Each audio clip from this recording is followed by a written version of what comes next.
Salut chers élèves, on se retrouve aujourd'hui avec une nouvelle capsule qui va traiter le pH des solutions aqueuses. Mais avant de commencer, n'hésitez pas de mettre un petit pouce bleu et de partager la vidéo et n'oubliez pas surtout de s'abonner à la chaîne et d'activer la cloche. Et allez-y, on commence. Alors, au cours de cette présentation, je suivrai le plan suivant. On va commencer par une petite définition, ensuite les caractéristiques d'une solution acide et celles d'une solution basique, et dans la troisième et la quatrième partie, on va établir les différentes expressions de pH. Et enfin, on va mettre en évidence l'effet de la dilution sur le pH. Et pour caractériser les solutions aqueuses, le chimiste danois Søren Sørensen remarque l'importance des ions hydrogène lors de son travail sur les effets des concentrations de quelques ions sur des protéines. Sørensen utilise cette notation dans son article où il a évoqué le pH pour la première fois, qui signifie le poids de l'hydrogène. Mais dans les comptes rendus de travaux qu'il rédige au sein du laboratoire de Carlsberg de l'Université de Copenhague, la lettre P donne au sigle de l'abréviation du mot allemand potens, qui signifie potentiel, et H est le symbole de l'hydrogène. Sørensen définit alors l'acidité comme étant la cologarithme décimale de la concentration molaire en ion hydrogène. Le pH est une grandeur mesurable, qu'on peut la mesurer avec un papier pH qui va donner une coloration lorsqu'il est trempé dans une solution. Cette méthode est moins précise par rapport au pH mètre qui donne une valeur numérique du pH relativement précise, mais avant d'effectuer la mesure, il faut que le pH mètre soit étalonné. Le pH est une grandeur sans unité, exprimée par un nombre positif allant de 0 à 14. L'échelle de pH a comme point de référence le 7, puisqu'à cette valeur, la solution est neutre. Et en règle générale, des solutions sont soit acides, soit basiques. Les acides ont un pH inférieur à 7. Les bases ont un pH supérieur à 7. Dans la famille des acides, nous retrouvons notamment la plupart des fruits, le vinaigre et les boissons gazeuses. Pour les bases, plusieurs substances sont basiques, comme l'eau de mer, le savon et le bicarbonate de sodium. Passons maintenant aux caractéristiques des solutions acides et les solutions basiques. Un acide est fort que si sa dissociation dans l'eau est totale, c'est-à-dire la quantité de matière de l'acide est nulle à l'état final.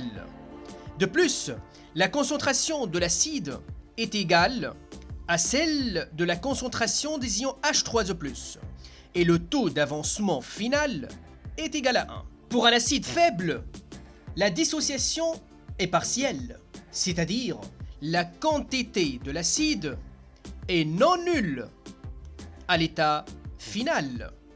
De plus, la concentration de l'acide est supérieure à la concentration des ions H3O+, et le taux d'avancement final est inférieur à 1. De même, pour les bases, une base est forte si sa dissociation dans l'eau est totale. Autrement dit, la quantité de la base est nulle à l'état final, et sa concentration est égale à celle de la concentration des ions OH-, et le taux d'avancement final est égal à 1.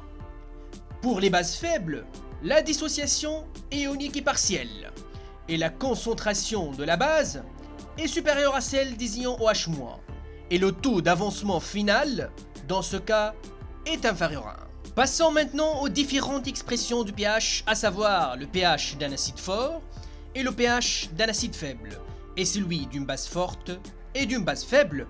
Et on commence par le pH d'un acide fort et d'un acide faible. Pour un acide fort AH, l'équation d'ionisation donne A- plus H3O+, et celui d'un acide faible donne aussi A- et H3O+, et n'oubliez pas la double flèche. Comme point de départ, on doit dresser le tableau descriptif dans les deux cas. Et puisque nous sommes en train de chercher l'expression de pH, on écrit la concentration des ions H3O+, qui s'écrit comme la somme de la concentration de H3O+, provenant de l'ionisation propre de l'eau et celle de l'ionisation de l'acide. Et d'après le tableau d'avancement volumique, la concentration de H3O+ total est égale à 10 à la puissance moins pH. Et la concentration de H3O+ provenant de l'eau est égale à la concentration de H-. Et celle qui provient de l'ionisation de l'acide est égale à la concentration de la base conjuguée, A-, qui est égale à YF d'après le tableau descriptif. Et de même pour l'acide faible. Dans le cas d'un acide fort, YF est égal à C, car TOF est égal à YF sur C est égal à 1. Et la concentration des ions OH- est égale à 10 à la puissance pH- pKe d'après le produit ionique de l'eau. Pour un acide faible, TOF est égal à YF sur C est inférieur à 1. Donc YF est égal à TOF fois C. Et la concentration de OH- est égale à 10 à la puissance pH- pKe. À ce stade, nous avons recours à une approximation qui dit si le pH d'un acide fort est inférieur ou égal à 6,35 et le pH d'un acide faible est inférieur à 6, on néglige les ions provenant de l'ionisation propre de l'eau.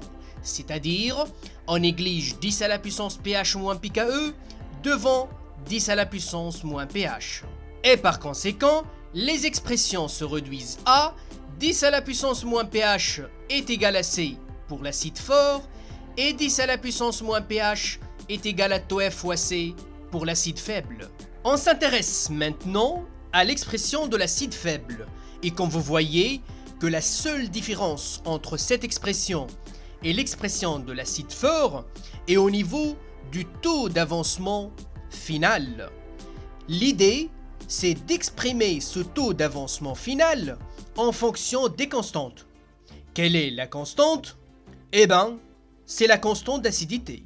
Pour ce faire, on applique la loi d'action de masse qui dit la constante d'acidité est égale au produit de la concentration de A- multiplié par la concentration de H3O+, divisé par la concentration de l'acide.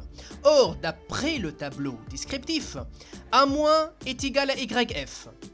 La concentration de H3O+, est égale à 10 à la puissance moins pH, et la concentration de l'acide est égale à C moins YF. Or, YF est égal à TOF fois C, divisé par C facteur de 1 moins TOF.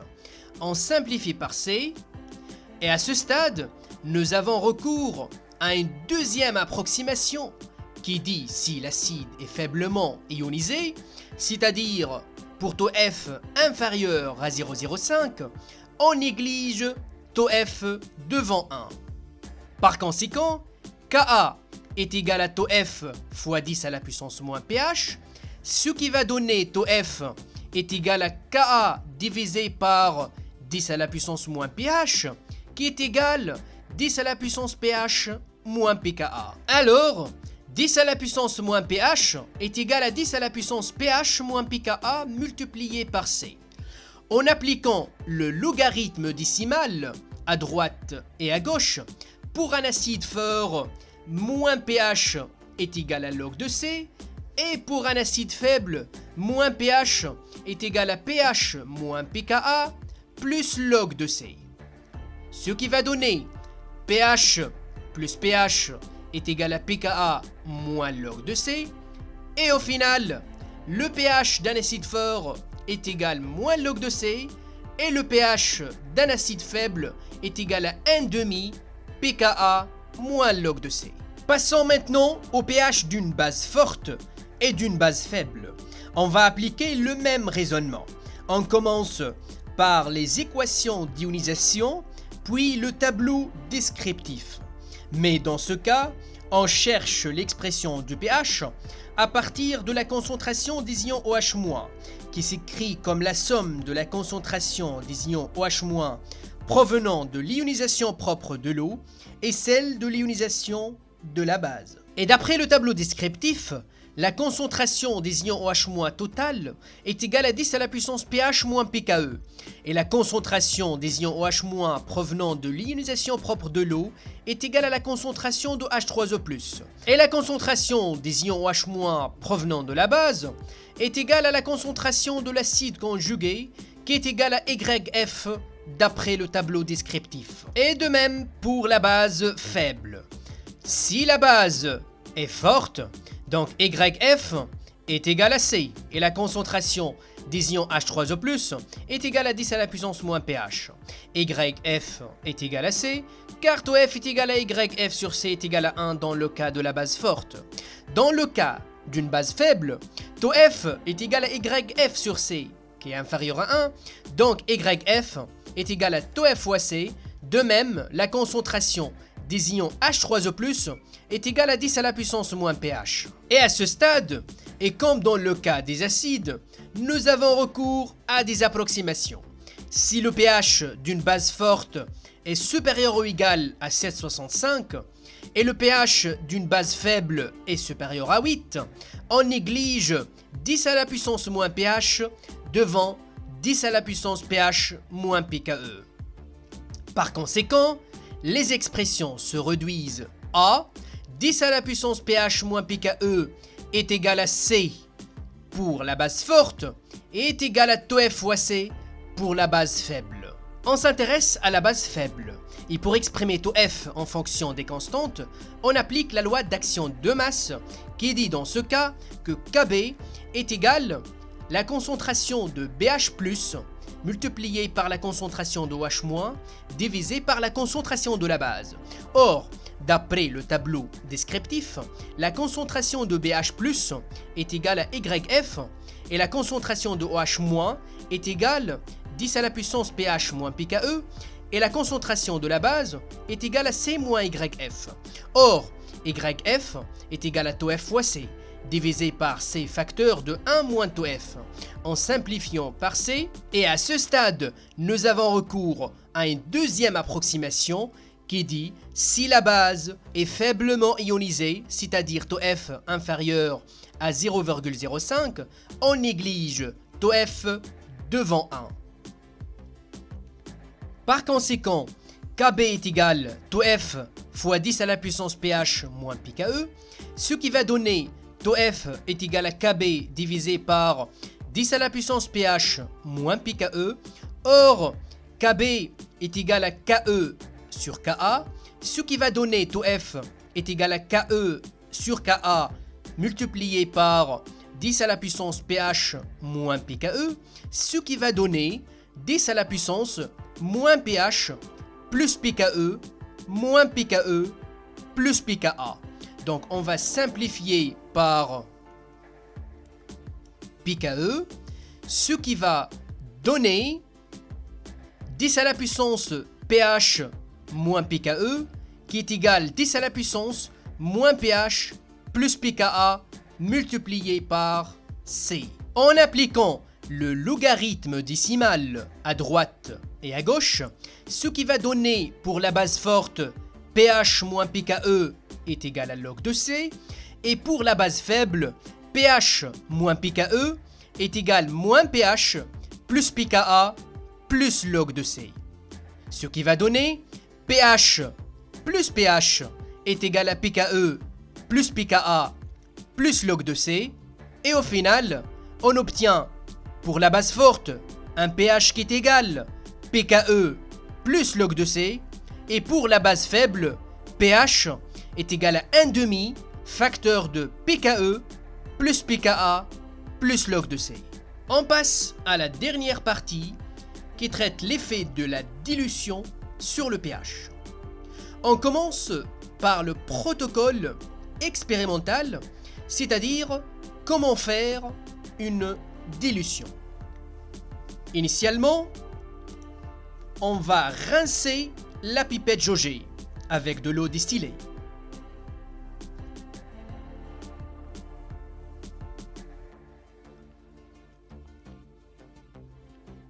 Puis, on va mettre un volume de la solution mère dans un bécher. Ensuite, avec une pipette munie d'un dispositif d'aspiration, on prélève un volume de la solution mère. Ensuite, on verse le prélèvement dans une fiole jaugée.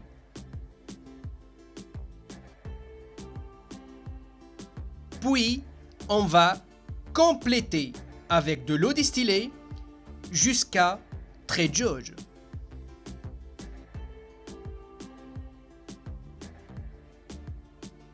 Et finalement, on agite pour homogénéiser l'ensemble et on obtient ainsi une solution diluée de concentration 10 fois plus faible que la concentration de la solution mère. Maintenant, comment déterminer le facteur de dilution? Avant la dilution, la solution a une concentration C0 et un volume V0. Le produit de C0 et V0 donne la quantité de matière contenue dans cette solution. Après l'ajout de l'eau, cette quantité de matière reste invariante et la nouvelle solution a une concentration C1 et un volume V1 qui est égal à V0 plus le volume de l'eau ajouté. Et puisque la quantité de matière reste la même avant et après la dilution, ce qui va donner C0 divisé par C1 est égal à V1 divisé par V0 est égal à un facteur N qui s'appelle le facteur de dilution. Et quand vous voyez, ce facteur dépend du volume de l'eau ajoutée. Plus le volume de l'eau ajoutée est important, plus ce facteur sera élevé. Maintenant, une question qui se pose, quel est l'effet de la dilution sur la variation du pH? Pour répondre à cette question, on suit la simulation suivante. Pour une solution neutre, comme l'eau, la concentration de H3O+, est égale à la concentration de OH- qui est égale à 10 à la puissance moins 7. Et le pH de la solution est égal à 7. Si on va ajouter une quantité d'eau, cette quantité qu'on veut remarquer n'a aucun effet sur la concentration des deux espèces chimiques ainsi que le pH. Dans le cas d'un acide, la concentration de H3O+ est de l'ordre de 0,1 et celle de OH- est extrêmement faible et initialement le pH est égal à 1. Si on va ajouter une quantité d'eau, on remarque que la concentration de H3O+ diminue et celle de OH- augmente, ce qui va augmenter le pH de la solution. Et pour une solution basique, la concentration de OH- est de l'ordre de 10 à la puissance moins 4 et la concentration de H3O+ est extrêmement faible et le pH initial de la solution est égal à 10. Si on va ajouter une quantité d'eau, la concentration de OH- elle diminue et celle de H3O+ augmente, ce qui va diminuer le pH de la solution. On récapitule. Pour un acide fort, avant la dilution, le pH s'écrit moins log de C. Après la dilution, la concentration diminue. Elle s'écrit en fonction du facteur de dilution. Ce qui va donner le nouveau pH, pH' est égal le pH avant la dilution plus log de N. Donc le pH augmente de log de N. Pour une base forte, le pH s'écrit comme pKe plus log de C. Dans ce cas, le nouveau pH s'écrit comme le pH avant la dilution diminué de log de N. Et pour un acide faible, le pH s'écrit comme un demi pKa moins log de C. Après la dilution, le pH s'écrit comme le pH avant la dilution augmenté de 1,5 log de N. Et pour une base faible, le pH avant la dilution s'écrit 1,5 pKe plus pKa plus log de C. Après la dilution, le nouveau pH, pH' s'écrit comme pH avant la dilution diminué de 1,5 log de N. Et voilà, chers élèves, pour ce chapitre. N'hésitez pas de mettre dans les commentaires toutes vos questions et vos propositions. Je vous souhaite un très bon courage et un très bon travail. Et à la prochaine!